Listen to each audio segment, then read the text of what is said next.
O Brasil forneceu urânio para o Irã? Estão relacionando duas notícias diferentes para falar que o Brasil poderia ter fornecido urânio enriquecido para o Irã. Uma das notícias é o sumiço de amostras de urânio do Brasil, do INB, Indústrias Nucleares do Brasil, que aconteceu em 2023. Veja só a notícia do G1. O sumiço de duas ampolas com amostras de urânio enriquecido das indústrias nucleares no Brasil, INB em Resende, no sul do Rio de Janeiro, levanta uma questão. Há algum tipo de risco em caso de contato? E aí diz a INB que cada recipiente extraviado tem 8 centímetros de comprimento e contém pequena quantidade, 8 gramas, de hexafluoreto de urânio em estado gasoso enriquecido a 4,25%. Eu sempre odiei química, acho que foi a matéria que eu mais odiei no último ano do ensino médio, principalmente quando eu tinha que fazer cálculo de mol e eu sabia que nunca ia utilizar aquilo no resto da minha vida e continuo não gostando. Mas vamos lá. Em uma fase do processo antes de virar pastilha para ser usado na produção de energia nas usinas nucleares de Angra dos Reis. Procuradas pelo G1, a INB e a Comissão Nacional de Energia Nuclear, que regula a produção de energia nuclear no Brasil, garantiram que não há riscos de contaminação radiológica em caso de contato com o material contido nas ampolas. É uma quantidade muito ínfima, 8 gramas não são nada. Em termos práticos, a ampola não serve para nada, a não ser que tenha um interesse laboratorial, explicou José Augusto Perrota, doutor em tecnologia nuclear pela Universidade de São Paulo. Primeira coisa, né, que é amadorismo, né? Assim, simplesmente desaparecem duas ampolas com urânio enriquecido.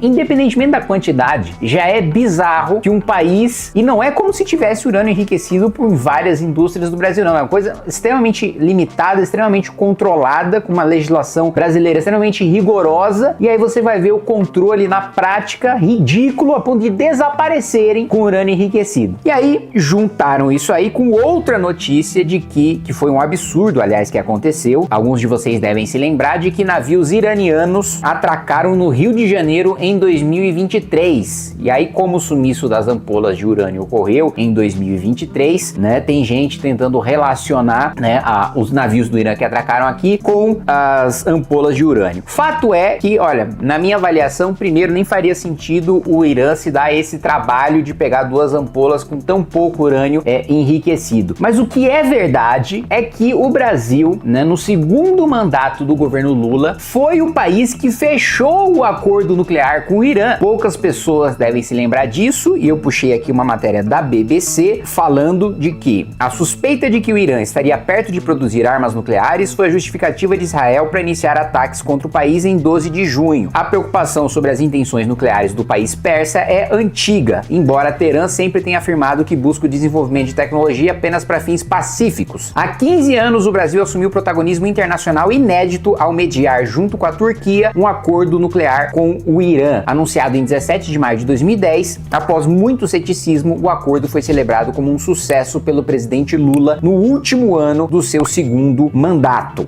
No entanto, apesar de Obama, então presidente dos Estados Unidos, ter enviado uma carta aos chefes de Estado do Brasil e da Turquia em 2009, pedindo ajuda para mediar uma solução com o Irã, Obama também, né? Puta, é foda, o cara pede ajuda do Brasil, do Lula, para mediar o acordo com o Irã. O acordo obtido pelos dois países foi imediatamente atacado por grandes potências mundiais, inclusive a Casa Branca, e acabou fracassando, né? Ou seja, o Obama chama o Lula para fazer o acordo é uma bosta, logo depois ele se posiciona contra.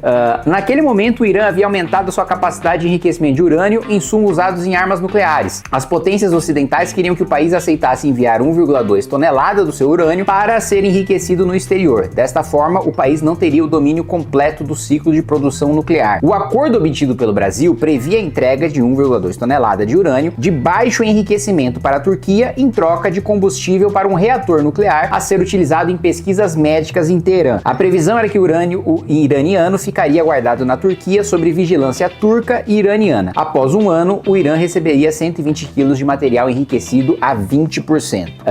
No dia da assinatura do acordo, a Casa Branca reconheceu em nota os esforços de Brasil e Turquia, mas levantou desconfiança sobre o real compromisso do Irã em não desenvolver armas nucleares. Não havia informações claras sobre quanto urânio o país tinha, para além da quantidade que aceitou entregar à Turquia. Dadas as repetidas vezes que o Irã falhou em manter seus próprios compromissos e a necessidade de abordar questões fundamentais relacionadas ao programa nuclear do Irã, os Estados Unidos e a comunidade internacional continuam a ter sérias preocupações. Pois muito bem, o que aconteceu foi justamente de que o acordo liderado tratado fechado por Lula com muito orgulho de ter tido protagonismo internacional de negociar um acordo tão importante foi descumprido. A mesma preocupação que o governo Obama demonstrou e também a União Europeia demonstrou quando foi fechado o acordo de que o Irã não queria desenvolver energia nuclear, coisa nenhuma pesquisa médica, queria fazer bomba nuclear mesmo e estava escondendo a quantidade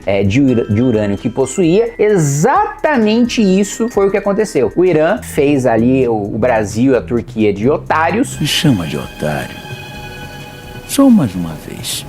Conseguiu enviar, né, o urânio para ser enriquecido na Turquia, mas tinha muito mais urânio guardado no seu país do que ele tinha declarado, a ponto de chegar prestes, né, de quase conseguir fazer uma bomba nuclear, né? Então não é verdade que as 2 ampolas de urânio enriquecido que sumiram do Brasil foram levadas pelos navios iranianos que atracaram aqui em 2023. Mas a verdade é até pior, porque essas 2 ampolas não causariam grande estrago se tivessem sido enviadas para o Irã. Agora, o acordo desastroso que foi fechado pelo Brasil e pela Turquia, né, para dar legitimidade ao regime iraniano como um autor internacional e, portanto, que não deveria sofrer sanções econômicas, não deveria sofrer, né, sanções diplomáticas, esse sim foi um acordo que causou estrago e que foi, assim, um dos principais pontos para a gente chegar na situação em que a gente chegou hoje, em que o Estado de Israel, para defender a própria existência, para defender a própria sobrevivência do povo judeu e dos israelenses, precisa destruir as instalações, a infraestrutura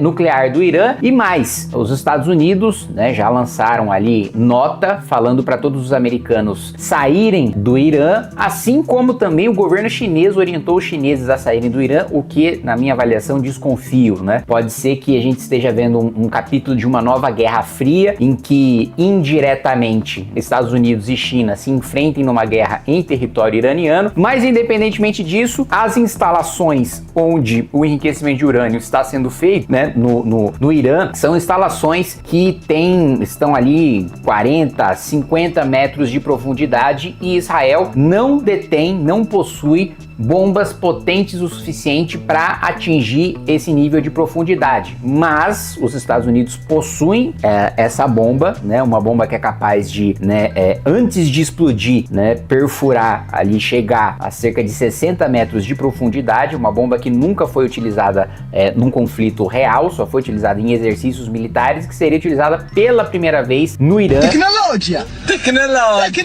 E todas as sinalizações do governo americano são nesse sentido de que ele vai utilizar essa arma para acabar de vez com o programa nuclear iraniano, considerando que Israel já foi capaz de eliminar boa parte das lideranças militares do regime iraniano e também cientistas envolvidos nesse desenvolvimento de uma bomba nuclear.